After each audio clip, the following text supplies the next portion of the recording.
Time to make another video.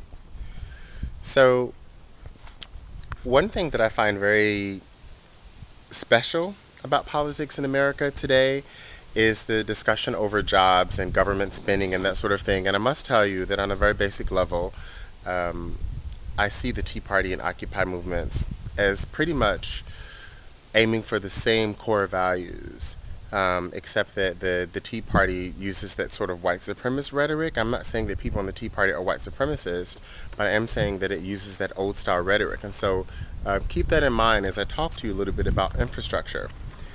In America, we have crap infrastructure. We're talking about just, just take transportation as just one area of infrastructure.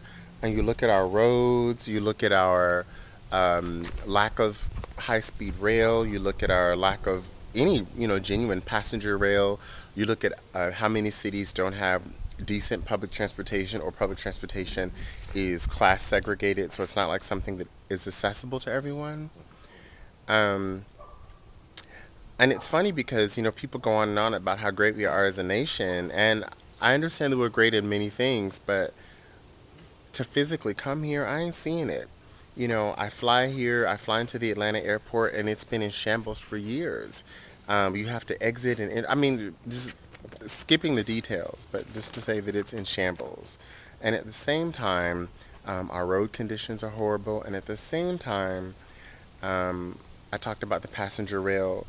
And, this could go on and on and on. And at the same time, of course, you look at the conditions of our public schools across the nation, and especially in places where there are lots of black and brown people in cities. And so you have to ask yourself, why isn't that we don't spend government money, so-called tax money, on that kind of stuff? Why are we waiting for some private firm to come fix it? A very basic question. And on the other side, as a taxpayer, I would want my money to go towards providing jobs for people because employed citizens make better citizens overall. They're less interested in crime. They pay taxes. They're more active. They're more likely to vote. They're more likely. I mean, just generally, they're better informed. Working people are just great citizens, and if it takes us to pay people to actually build our nation physically, then why not? And if you don't believe me, if you don't buy that argument, then just think about how we even got to this point. Free slave labor. Like, imagine if I mean, that was a public good at that time.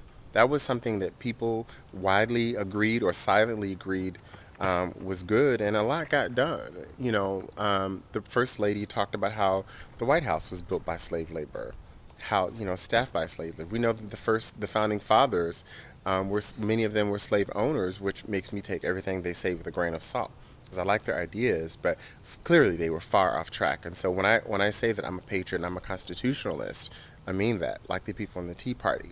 Unlike the people in the Tea Party, um, I know that I can't just take that at face value, that we have to think critically. So I'm asking you to think critically about who we are as a nation and why is it that we can't put people to work to build our infrastructure. I'm from Louisville, Kentucky. We got bridges that are being downgraded because they're not maintained. Infrastructure people. We're not top. You go to anywhere else in the world and you see, wow, they have rail. Wow, they have this. Wow, well, we could have all that too. Or we could have more, but we won't even enter the discussion. So even if you disagree with the details of rail or this or that or the other, the fact is we're a crumbling nation. You may have your little bit, what's in your little compound and your little yard, but we all know that doesn't mean anything. If your yard looks great and your neighbor's is crap, well, your property value goes down.